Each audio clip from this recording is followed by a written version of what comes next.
"So this is the famous schoolteacher Emily married," Robert Whitman said with a thin smile as Daniel Carter stepped into the dining room, his voice just loud enough for everyone at the table to hear. The words hung in the air longer than anyone expected, and for a moment even the quiet clinking of silverware stopped. Emily Carter felt the familiar knot tighten in her stomach as she watched her husband pull out the chair beside her with calm, deliberate movements. The Whitman dining room had always been intimidating, even when she was a child. The polished walnut table stretched nearly 12 feet across the room, lit by a chandelier that cast warm golden light across crystal glasses and neatly folded linen napkins. Portraits of long-gone Whitman relatives lined the walls, their painted eyes watching the evening unfold like silent judges. For the Whitman family, dinner was never just dinner. It was a stage where success was measured, compared, and quietly ranked. Robert Whitman sat at the head of the table like a man accustomed to commanding a boardroom. He had built a regional investment firm that everyone in their Ohio town seemed to know about, and he carried that reputation with him into every room he entered. To him, success was simple. It meant numbers, property, and titles printed on heavy business cards. Daniel Carter, however, had none of those things. Daniel was a high school history teacher at Brookfield Public School, a modest brick building 5 miles from the Whitman estate. His days were filled with lesson plans, stacks of essays, and the steady rhythm of classroom bells. He did not drive an expensive car, and he did not speak in the confident shorthand of business deals and profit margins. Instead, he spoke about the past, about wars, revolutions, and the fragile stories that shaped the country people lived in. Emily loved him for that quiet sincerity. But she also knew her parents had never quite understood it. As the rest of the family settled into their seats, Emily noticed the subtle glances passing around the table. Her cousin Mark, a corporate attorney in Chicago, leaned back with the relaxed confidence of someone used to winning arguments. Her Aunt Carol adjusted a gold bracelet as she asked Daniel polite questions that sounded harmless but carried an edge of curiosity underneath. "So Daniel," Carol said, her voice light but deliberate, "how long have you been teaching now?" Daniel smiled gently. "Almost 12 years. Robert Whitman lifted his wine glass and swirled it slowly, studying Daniel over the rim. 12 years? He repeated. "That's dedication." The words sounded less like praise and more like a quiet evaluation.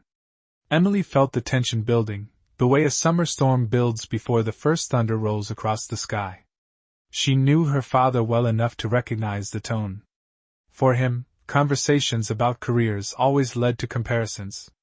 And comparisons always led to judgments. The first course was served, and for a few minutes the conversation drifted toward familiar territory, real estate, market forecasts, and a new development project being built outside town. Daniel listened politely, nodding when appropriate, but Emily could see that he felt slightly out of place. It wasn't that he was uncomfortable with success. It was that he measured success differently. Robert Whitman finally set his glass down with a soft tap against the table. The room quieted almost instinctively. He looked around at the guests before turning his attention back to Daniel. "You know," he said slowly, "when Emily told us she was getting married, I assumed she'd found someone ambitious." He paused just long enough for the sentence to sharpen.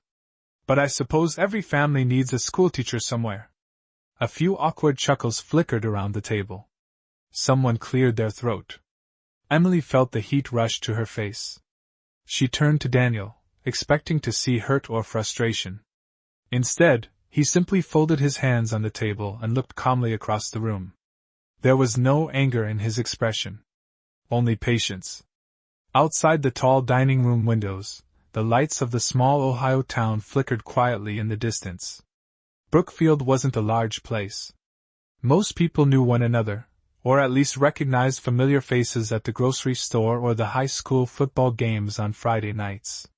What Robert Whitman didn't seem to realize, what none of the people sitting at that long table realized, was that Daniel Carter was already known by far more people in that town than any of them could imagine. And before the week was over, the entire town would make sure Robert Whitman understood exactly why. For a few seconds after Robert Whitman spoke, the dining room remained wrapped in a strange quiet that no one seemed eager to break. The soft glow from the chandelier reflected off the polished table and the crystal glasses, making the entire room look calm and elegant, but the tension underneath the surface was impossible to ignore. Emily Carter felt it immediately. She knew the rhythm of her father's conversations. He never raised his voice, never lost his composure, yet every carefully chosen sentence carried a message about status and success. Daniel Carter sat beside her with the same quiet posture he always carried, shoulders relaxed, hands folded loosely near his plate. He did not rush to respond, and he did not appear embarrassed. Instead, he simply listened. Across the table, Mark Whitman leaned forward with mild curiosity. "History teacher, right?" he asked. "High school?" Daniel nodded politely. "Yes. Brookfield High School." Mark raised his eyebrows slightly as if calculating the meaning of that answer. "That must be interesting work," he said. "Teenagers these days are not exactly known for loving history." Daniel allowed himself a small smile. "Some of them surprise you," he replied. "Every year there are a few students who discover that the past explains more about the present than they expected." Aunt Carol chuckled softly. "That sounds very noble," she said, adjusting the napkin in her lap. "But it must be a challenging career financially." Emily saw the brief glance her father exchanged with her aunt. The message was obvious even though it was never spoken directly. In the Whitman household, financial success was the language everyone understood. Robert Whitman cut into his steak slowly, chewing with thoughtful patience before speaking again. "Ambition matters," he said calmly. "When I was Daniel's age, I was already building my firm from a small office above a pharmacy downtown. Long nights, early mornings. That is what it takes if you want to get somewhere." No one interrupted him. Emily had heard this story many times growing up. It always ended the same way, with a quiet reminder that success came from relentless drive. Robert looked toward Daniel again. "I suppose teaching offers a different kind of satisfaction," he continued. "Although it is not exactly the sort of career that builds an empire." Another faint ripple of laughter moved around the table. Not cruel laughter, but the polite laughter people offer when they are unsure how else to respond. Emily felt her fingers tighten slightly around the edge of her napkin. She glanced toward Daniel, searching his face for any sign that the words had landed the way she feared they would. Daniel did not react with anger or defensiveness. Instead, he lifted his glass of water and took a slow sip before speaking in the same calm voice he used when explaining a lesson in the classroom. "Empires rise and fall," he said gently. "That is one of the first things students learn in history." The table fell quiet again. Mark blinked once, as if he was not sure whether Daniel had meant the sentence as humor or something deeper. Robert Whitman studied him with new attention. Emily recognized that look. Her father was accustomed to dominating every conversation, and Daniel's calm response had not fit into the usual pattern. Outside the large windows, the small town of Brookfield stretched across the dark Ohio countryside. The streets were quiet, the shops closed for the evening, and the lights from the high school stadium still glowed faintly in the distance after a late practice. To Robert Whitman, it was just another town where people worked ordinary jobs. But to many families in Brookfield, Daniel Carter was already something more than an ordinary teacher. And even though the people at that dinner table did not realize it yet, the respect Daniel had earned across that town would soon speak louder than anything said in that elegant dining room. The conversation at the Whitman table continued, but something subtle had shifted in the room. The earlier laughter had faded, replaced by a quieter tone as plates were cleared and the second course was brought in from the kitchen. Robert Whitman leaned back slightly in his chair, watching Daniel Carter with the same careful attention he usually reserved for business negotiations. It was not hostility exactly, but it was unmistakably a form of judgment. Emily Carter noticed the look immediately. She had grown up recognizing that expression on her father's face whenever he believed he was evaluating someone's worth. Mark Whitman broke the silence first. "So what exactly do you teach them?" he asked. "Dates and wars and that sort of thing?" Daniel rested his hands calmly on the table. Sometimes dates and wars, he said, his voice even and unhurried. But mostly I tried to help them understand why those events mattered. History is not only about the past. It is about understanding how people make decisions and how those decisions shape the future. Aunt Carol tilted her head slightly, clearly unconvinced. That sounds inspiring, she said politely. Although teenagers probably care more about their phones than about the past. Daniel nodded thoughtfully. Some of them do at first, he admitted. But sometimes a student realizes that the stories we study are connected to their own life. That moment can change the way they see the world. Robert Whitman lifted his fork again, cutting his food with slow precision. I suppose that kind of influence is satisfying, he said. Although influence without financial success tends to fade quickly. The words were not loud, but they landed heavily in the quiet dining room. Emily felt a wave of frustration rise in her chest. She knew her father believed he was simply stating facts. To him, money was proof of value.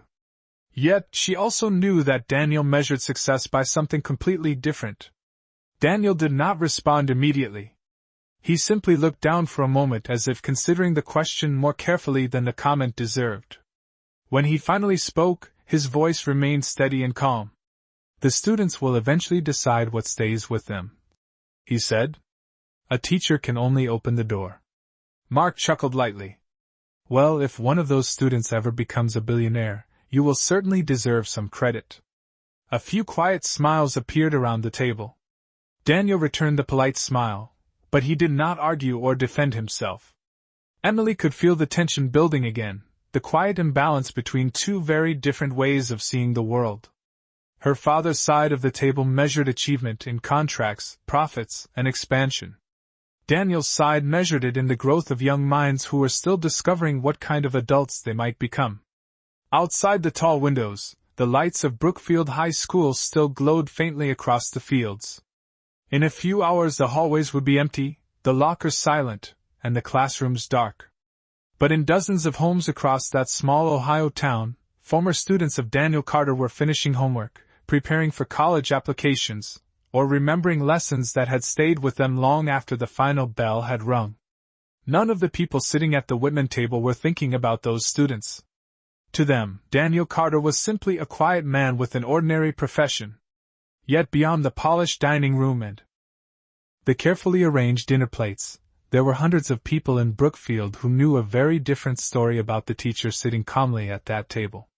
The rest of the evening moved forward with the same uneasy politeness that often follows an uncomfortable moment no one wants to acknowledge directly.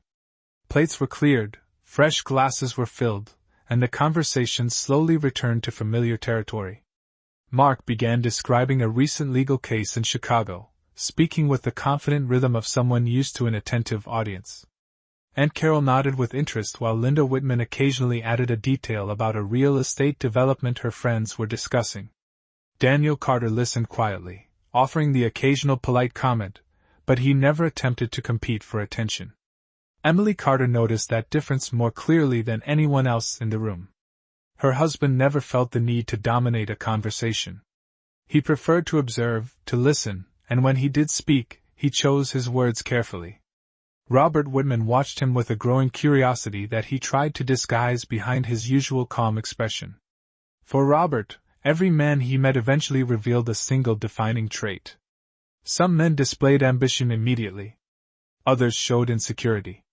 Still others tried to impress with stories about their success. Daniel Carter had done none of those things. Robert finally leaned forward again, resting his arms lightly on the edge of the table. "Tell me something," he said in a measured tone. "After 12 years in the same classroom, do you ever feel like you should be aiming higher?" The question was phrased politely, but the meaning was unmistakable. Around the table, the quiet sound of silverware paused again. Emily felt the familiar tension tightening in her chest. She had heard versions of this conversation her entire life. In the Whitman family, success always pointed upward.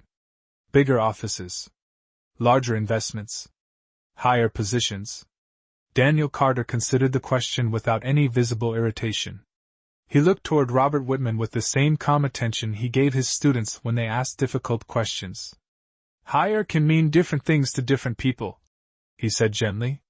For some people it means building companies. For others it means helping young people discover what they are capable of becoming. Robert Whitman studied him carefully. The response was calm, thoughtful, and impossible to dismiss completely. Yet it still did not fit Robert's understanding of ambition. Mark Whitman gave a small laugh as he reached for his glass. That is certainly a philosophical answer, he said. But philosophy does not exactly pay the mortgage. A few polite smiles appeared again. Daniel did not react to the remark. Instead, he glanced briefly toward Emily, and she recognized the quiet reassurance in his expression. He was not embarrassed. He was simply allowing the conversation to unfold the way it always did in rooms like this. What no one at the table realized was how familiar Daniel Carter was with skepticism.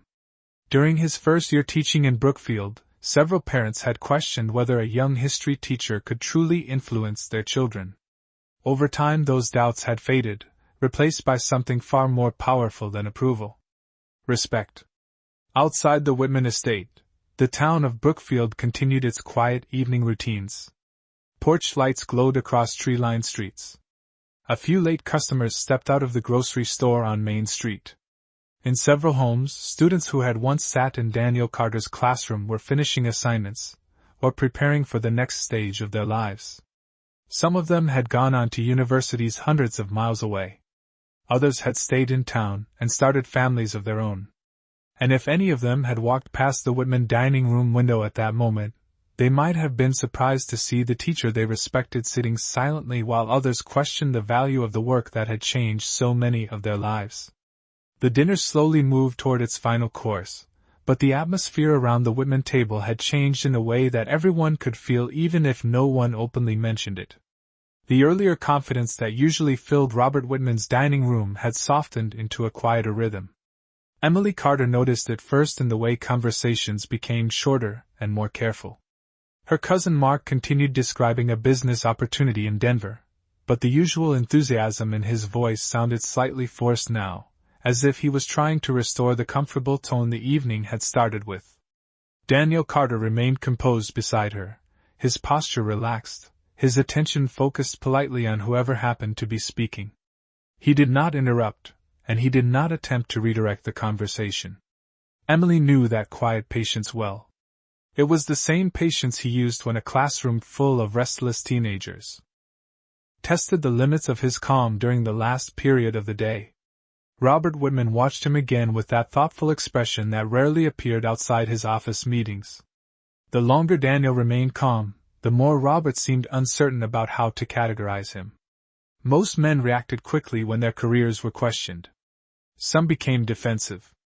Others attempted to prove their worth with long explanations about promotions or achievements. Daniel Carter had done neither. Linda Whitman finally spoke as she set down her glass. "Daniel," she said with a careful smile, "I suppose teaching must require a great deal of patience." Daniel nodded. "It does," he replied. "But patience usually leads to progress." She tilted her head slightly. "And you have never considered moving into administration? A principal position, perhaps? That would certainly be a step forward." Emily recognized the familiar suggestion.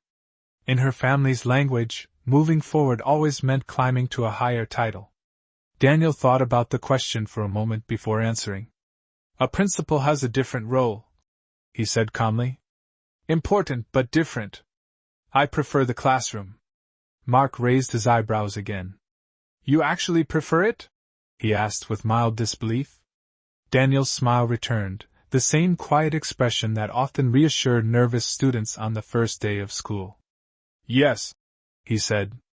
"The classroom is where the real work happens." Robert Whitman tapped his fingers lightly against the edge of the table. "Interesting perspective," he said.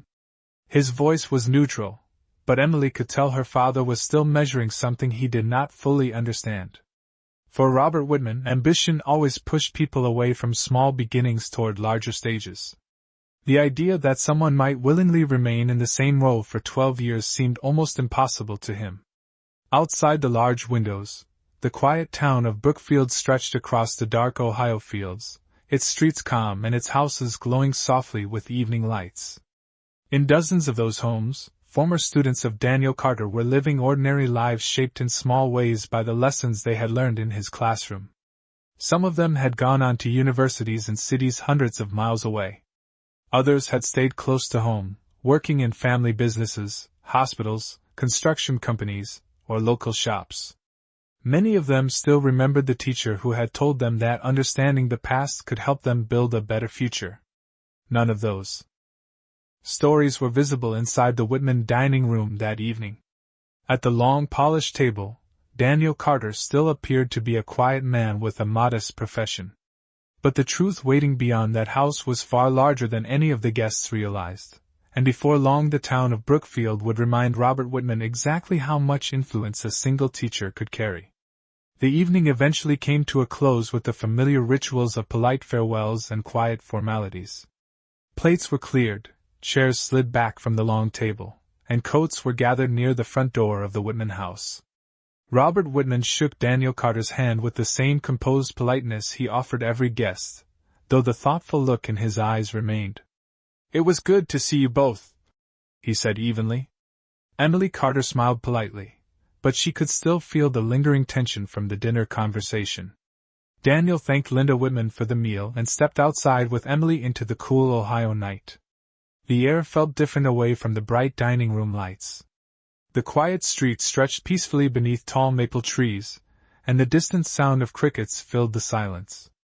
Emily walked beside her husband toward their car parked along the curb. For a moment she hesitated before speaking. "I am sorry about tonight," she said softly. Daniel looked at her with gentle surprise. "There is nothing to apologize for," he replied. "Your parents simply see the world differently." Emily sighed as she unlocked the car door. "My father thinks success only looks one way." Daniel rested his hand briefly on the roof of the car and glanced toward the quiet neighborhood. "People often believe that until they learn otherwise," he said calmly. His voice carried no bitterness. That was what Emily admired most about him. He never allowed pride to turn into resentment. They drove home through the quiet streets of Brookfield, passing the familiar places that made up the rhythm of the small town. The grocery store on Main Street had just turned off its neon sign. The diner near the corner was still open, its warm lights glowing through the windows as a few late customers finished their meals. When they passed Brookfield High School, the tall stadium lights were finally dark, leaving the campus resting quietly beneath the stars. Daniel glanced briefly toward the school building as they drove by. For him, the place represented more than a workplace. It was where dozens of young people each year began discovering what they were capable of becoming. The next morning the town woke to its usual routine. School buses rolled down quiet residential streets. Parents hurried through breakfast with their children before work. Teachers arrived early to prepare their classrooms for another day. At Brookfield High School, Daniel Carter unlocked his classroom doors shortly after 7 o'clock, just as he had done for more than a decade. The hallway still echoed with the hollow quiet that always came before the first bell. He set his briefcase on the desk, organized a stack of essays he had graded the night before, and wrote the day's lesson topic neatly across the chalkboard. Within an hour the hallways filled with students moving between lockers, their voices rising into the familiar energy of a new school day. A few students greeted Daniel as they passed the classroom door. "Morning, Mr. Carter," one called out. "Good morning," Daniel replied with the same easy smile. What no one inside the Whitman house had considered the night before was how many people in Brookfield had similar memories of that simple greeting. Over the years hundreds of students had sat in Daniel Carter's classroom. Some of them had struggled quietly with confidence or direction. Some had discovered a passion for learning they had never expected. Others had simply needed one adult who believed their future mattered. The day unfolded like any other school day in the town. Yet by the afternoon something small began to change. A former student scrolling through social media paused at a post about teachers who had made a difference in people's lives. Without thinking too much about it, The young man typed a short message about the history teacher who had once stayed after school to help him prepare for a college scholarship interview. It was a simple message, only a few sentences long. But in a town like Brookfield, stories rarely stay small for very long. The message that former student posted that afternoon was simple and honest, written quickly during a break between classes at a community college nearly 200 miles away from Brookfield.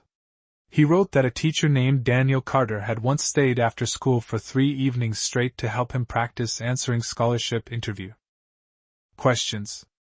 He wrote that he had been the first person in his family to attend college and that he would probably not have made it there without that quiet encouragement. The student ended the message with a short sentence that felt sincere rather than dramatic. He wrote that sometimes the most important people in a small town are the ones who stand in front of a classroom every day. Within an hour, the post gathered a few responses from other former students who recognized the name. One young woman commented that Daniel Carter had helped her discover her love for history during her sophomore year. Another wrote that he had once helped organize a study group for students who were struggling with final exams. None of the stories were extraordinary on their own. They described small moments that many teachers experience during long careers. Yet in a town like Brookfield, those small moments formed a pattern that people remembered long after graduation. By early evening, the post had quietly spread through the local community pages where residents often shared news about school events and town celebrations. Parents began adding their own memories. One father described how Daniel Carter had encouraged his son to apply for a leadership program even though the boy believed he was not good enough. A mother wrote that Daniel had once taken time after class to explain a difficult lesson to her daughter who had been too shy to ask questions in front of others. The stories kept appearing one after another, each one adding another small piece to a picture that had been building for more than a decade. Meanwhile, Daniel Carter continued his normal routine without knowing anything about the growing conversation online. After the final school bell, he gathered his papers, erased the chalkboard, and spoke briefly with 2 students who had questions about an upcoming history project. The sun was already lowering behind the football field when he locked the classroom door and walked toward the parking lot. The quiet evening air carried the distant sound of students laughing as they headed home. Across town, Emily Carter was finishing her own workday when she noticed the first message appear on her phone.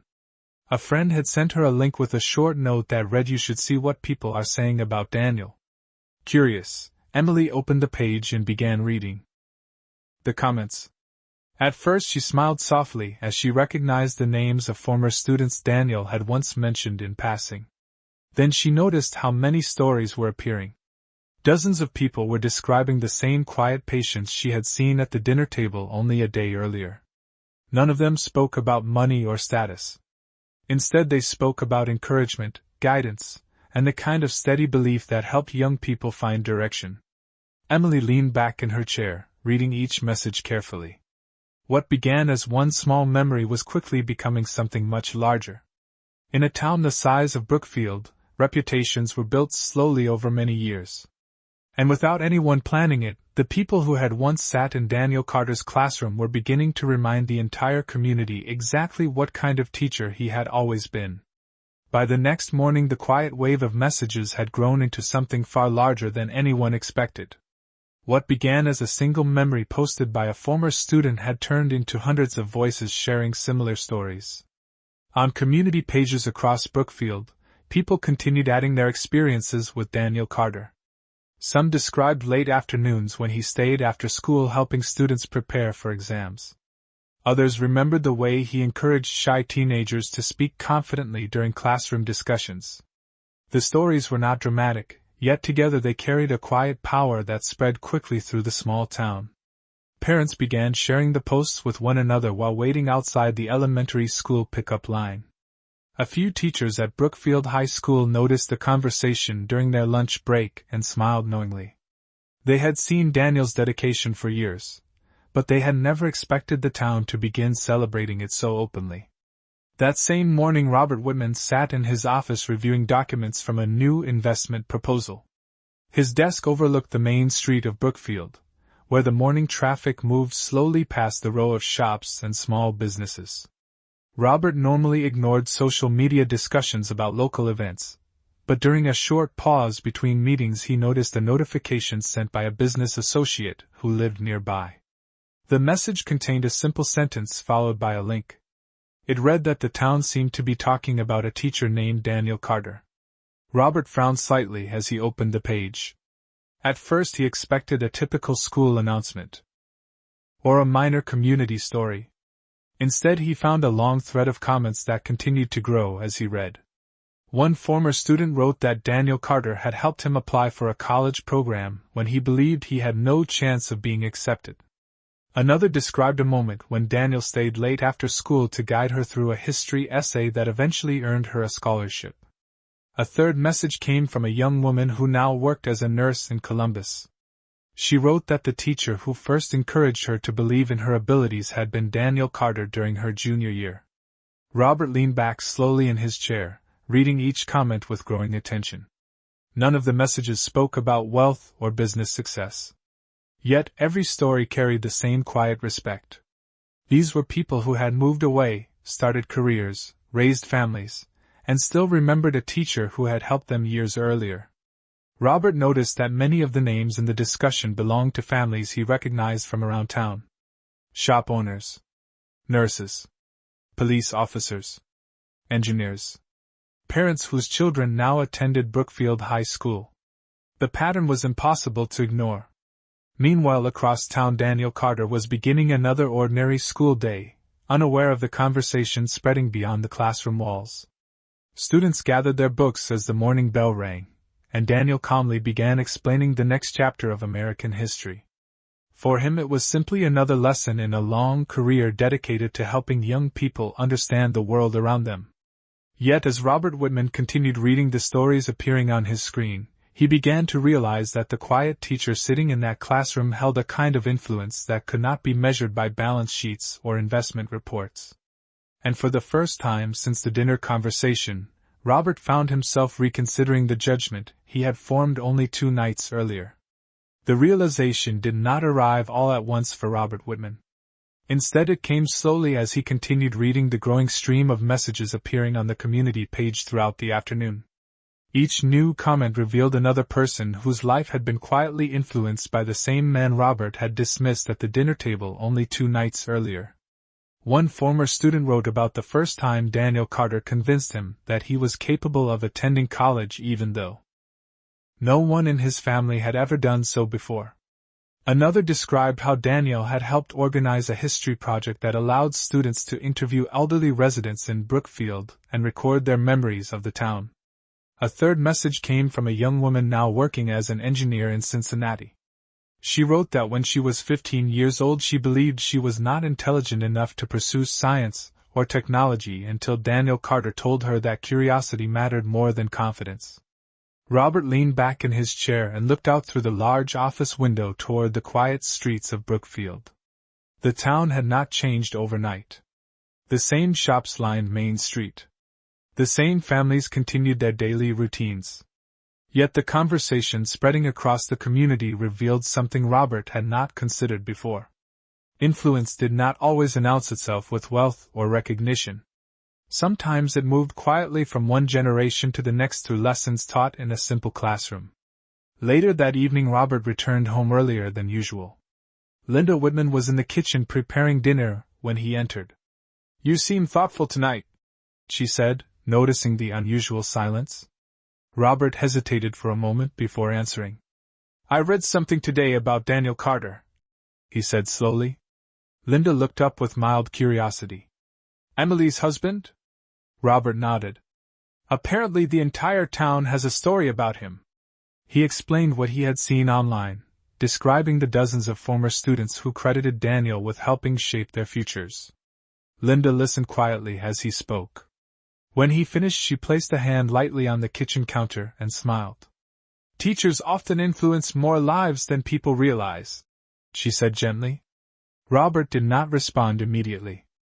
Instead, he thought back to the dinner conversation and the calm expression Daniel had maintained throughout the evening. At the time, Robert believed he had been evaluating a man with limited ambition.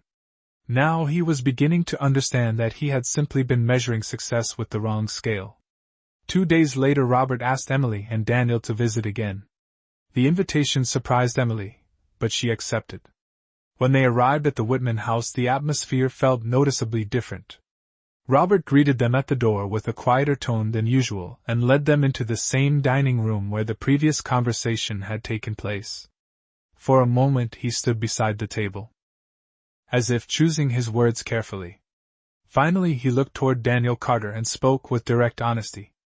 "I believe I misunderstood something the other night," he said. Daniel listened calmly without interrupting. Robert continued. "I spent my life building companies and measuring progress through numbers.